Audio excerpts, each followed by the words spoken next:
பாடுகளின் பாதையில் 17. சிலுவை சுமக்கிறார் இயேசு. இயேசுவுக்கு மரணத்தின் சீட்டு வழங்கப்படுகிறது.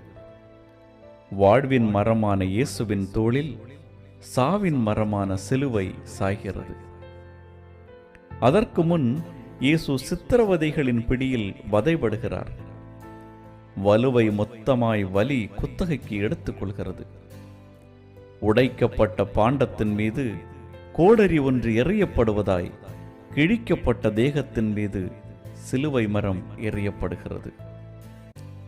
தூக்கும் வலிமையற்ற நிலையிலும் காக்கும் கடவுள் சிலுவையை சுமக்கிறார். கொல்கொதாவை நோக்கி கொலைகாரர்கள் வழிநடத்துகிறார்கள்.